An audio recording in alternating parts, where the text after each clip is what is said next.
வணக்கம்.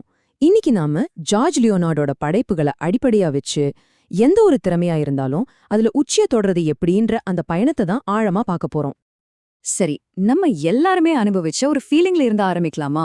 புதுசா எதையாவது கத்துக்க ஆரம்பிக்கும் போது ஒரு கட்டத்துக்கு மேல கொஞ்சம் கூட முன்னேற முடியாம அப்படியே ஒரு சுவத்துல முட்டி நிக்கிற மாதிரி இருக்கும்.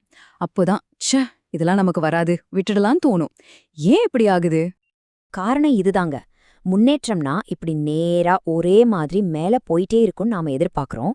ஆனா ஒரு விஷயத்துல மாஸ்டர் ஆகுறதோட உண்மையான பாதை முற்றிலும் வேற மாதிரி இருக்கும். அது எப்படின்னா, திடீர்னு சில முன்னேற்றங்கள் வரும். ஆனா அதுக்கப்புறம் ரொம்ப நாளைக்கு எந்த முன்னேற்றமுமே இல்லாத மாதிரி ஒரு தட்டையான பாதையில தான் பயணம் போகும். தேர்ச்சி அடைற அந்த பாதையில முதல் அடி எடுத்து வைக்கணும்னா முதல்ல ஒரு கட்டுக்கதையில இருந்து நாம வெளியே வரணும். அதாவது முன்னேற்றம்ங்கிறது தொடர்ந்து நடந்துகிட்டே இருக்கும்னு நினைக்கிற எண்ணம் தான் அது. இங்க நாம புரிஞ்சுக்க வேண்டிய மிக முக்கியமான விஷயம் என்னன்னா, நம்ம நேரத்துல முக்காவாசி நேரம் இந்த தேக்க நிலையில, அதாவது எந்த முன்னேற்றமும் இல்லாத மாதிரி தோன்ற அந்த இடத்துல தான் போகும். அந்த நேரத்துல பாக்குறதுக்கு எந்த முன்னேற்றமும் தெரியாது. ஆனா உண்மையான வேலையும் ஆழமான கற்றலும் அங்கதான் நடக்குது. அப்போ இந்த பயணமே ஒரு தேக்க நிலையோட தொடர்ச்சியா இருந்தா, அதிலிருந்து அடுத்த கட்ட வளர்ச்சிக்கு நம்மள கூட்டிட்டு போறதுக்கு என்னதான் வழி? அதுக்கான திறவுகோல்கள் என்னென்ன? இதுக்கு ரொம்ப முக்கியமான 3 திறவுகோள்கள் இருக்கு. வாங்க அது ஒவ்வொன்னையும் பத்தி இப்ப பார்க்கலாம். விஷயம் ஒரு வழிகாட்டி, அதாவது ஒரு மென்டர். நீங்க புக்ஸ் படிச்சோ வீடியோஸ் பார்த்தோ கத்துக்க முடியாத சில விஷயங்கள் இருக்கு. நீங்க எங்க தப்பு பண்றீங்க, அதை எப்படி சரி செய்யணும்னு சரியா சுட்டிக்காட்டி வழிகாட்ட ஒரு நல்ல குருவால மட்டும்தான் முடியும். 2வது பயிற்சி, பிராக்டிஸ். இதுக்கு ஒரு சூப்பர் உதாரணம் இருக்கு. 1986ல NBA சாம்பியன்ஷிப் ஜெயிச்சதுக்கு அப்புறம் லாரி பர்ட் கிட்ட கேட்டாங்க, அடுத்து என்ன பண்ண போறீங்கன்னு. அதுக்கு அவரு, அடுத்த வாரத்துல இருந்தே அடுத்த சீசனுக்கான என் பயிற்சிய ஆரம்பிக்க போறேன்னு சொன்னாரு. இதுதான் அர்ப்பணிப்பு. கடைசியா 3வது சரணடைதல். இதுக்கு என்ன அர்த்தம்னா, உங்க வழிகாட்டியையும் நீங்க போற பாதையோட அடிப்படைகளையும் முழுசா நம்பணும். முக்கியமா எந்த முன்னேற்றமுமே தெரியாத அந்த தேக்க நிலையில இருக்கும்போது இந்த நம்பிக்கை ரொம்ப ரொம்ப அவசியம். இந்த திறவுகோள்களை எல்லாம் தாண்டி உண்மையிலே ஒரு விஷயத்துல மாஸ்டரா இருக்கிறவங்க கிட்ட ஒரு ஸ்பெஷலான மனநிலை இருக்கும்.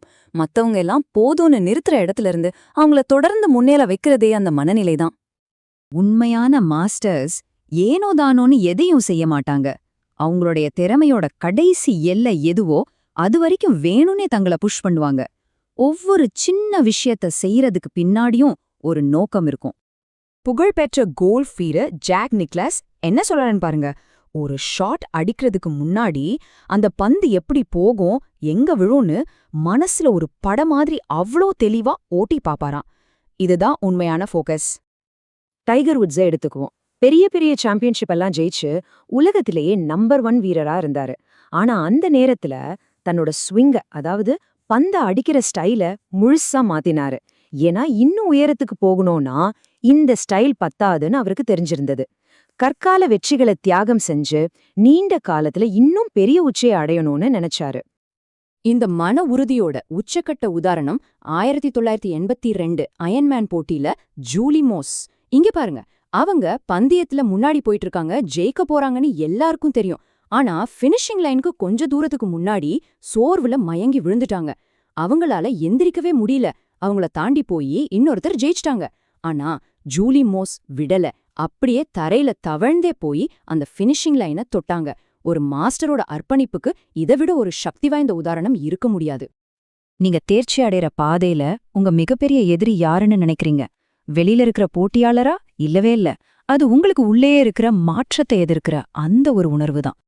நமக்குள்ள இருக்கிற இந்த எதிர்ப்பு சக்திக்கு ஒரு அறிவியல் பெயர் கூட இருக்கு, ஹோமியோஸ்டாசிஸ். இது என்னன்னா, நம்ம உடம்பும் மனசும் எந்த ஒரு புது மாற்றத்தையும் ஏத்துக்காம நாம பழக்கப்பட்ட அதே சௌகரியமான இடத்திலே இருக்கணும்னு முயற்சி பண்ற ஒரு இயற்கையான குணம். சரி, அப்போ இந்த சோம்பல, இந்த எதிர்ப்புணர்வை எப்படி ஜெயிக்கிறது? அதுக்கு ஒரு பழக்கத்தை உருவாக்கணும். எழுத்தாளர் சோமர்செட் மாம் சொல்ற மாதிரி, எனக்கு மூடு வந்தா எழுதுவேன். நல்ல வேளையா அந்த மூடு தினமும் காலையில 9 மணிக்கு கரெக்டா வந்துடுதுன்னு சொல்றாரு. அதாவது மூடுக்காக காத்துட்டு இருக்காம எது நடந்தாலும் அந்த நேரத்துல வேலைய செய்ய ஆரம்பிச்சிடணும். இதை சமாளிக்க சில சிம்பிளான வழிகள் இருக்கு. முதல்ல, இந்த மாதிரி ஒரு எதிர்ப்புணர்வு வர்றது ரொம்ப இயல்புன்னு ஏத்துக்கோங்க. 2வது, அது கூட ஒரு சின்ன டீல் பேசுங்க. சரி, இன்னைக்கு ஓட வேணாம், ஆனா ஒரு 5 நிமிஷத்துக்கு ரன்னிங் ஷூவை மட்டும் போட்டுக்கிறேன்னு சொல்லுங்க. மூணாவதா, தொடர்ச்சியா ஒரு விஷயத்த செய்யறது தான் நீண்டகால வெற்றியை கொடுக்கும்னு மனசுலாம் ஆழமா பதிய வச்சுக்கோங்க. இப்போ நாம கடைசி பகுதிக்கு வந்துட்டோம். இந்த நீண்ட கஷ்டமான பயணத்துக்கு தேவையான எனர்ஜிய எங்கிருந்து கொண்டு வர்றது? இது கேட்கறதுக்கு கொஞ்சம் முரணா இருக்கலாம். ஆனா உண்மையில எனர்ஜிய நாம சேமிச்சு வைக்க முடியாது. செலவு பண்ணதான் அது இன்னும் அதிகமாகும். நீங்க ஒரு வேலையை செய்ய ஆரம்பிக்கும்போது அதுவே உங்களுக்கு இன்னும் அதிக எனர்ஜியை கொடுக்கும். இன்னொன்னு, ஏனோதானோன்னு அறக்குறையா ஒரு விஷயத்துல ஈடுபடுறதை விட முழு மனசோட, முழு அர்ப்பணிப்போட ஈடுபடும்போது உங்க எனர்ஜி ரொம்பவே மிச்சமாகும். இதுக்கு ஒரு செம்மையான உதாரணம் தாமஸ் எடிசன். இப்போ நீங்க இந்த ஸ்லைட பார்த்துட்டு என்னடா இது வெறும் 6ன்னு ஒரு நம்பர் மட்டும் இருக்கேன்னு யோசிக்கலாம். அதுக்கு பின்னாடி ஒரு கதை இருக்கு. எடிசன் அந்த லைட் பல்ப் கண்டுபிடிக்க முயற்சி பண்ணிட்டு இருந்தப்ப எல்லா ரிப்போர்ட்டர்ஸ் முன்னாடியும் தைரியமா சொன்னாரு, 6 மாசத்துல நான் இதை செஞ்சு முடிப்பேன்னு. இந்த 6ங்கிறது அந்த 6 மாசம்தான். அப்படி ஒரு டெட்லைன் வச்சதுனால அவருக்கு பயங்கரமான பிரஷர் உருவாச்சு. தன்னோட முழு எனர்ஜியும் அந்த ஒரு விஷயத்துல மட்டும் போட வேண்டிய கட்டாயம் வந்துச்சு. பாத்தீங்களா ஒரு டெட்லைனுக்கு எவ்ளோ பவர் இருக்குன்னு? ஆக நம்ம புரிஞ்சுக்க வேண்டிய முக்கியமான விஷயம் இதுதான். அந்த முன்னேற்றமே இல்லாத தேக்க நிலைங்கிறது நாம தாண்டி போக வேண்டிய ஒரு தடை கிடையாது. அதுதான் பாதையே. அதனால உங்க பயணத்துல நீங்க உங்களையே கேட்டுக்க வேண்டிய உண்மையான கேள்வி இதுதான். நீங்க மாஸ்டர் ஆகணும்னு நினைக்கிற துறையில எந்த தேக்க நிலையை நீங்க மனசார ஏத்துக்கிட்டு அதை நேசிக்க தயாரா இருக்கீங்க?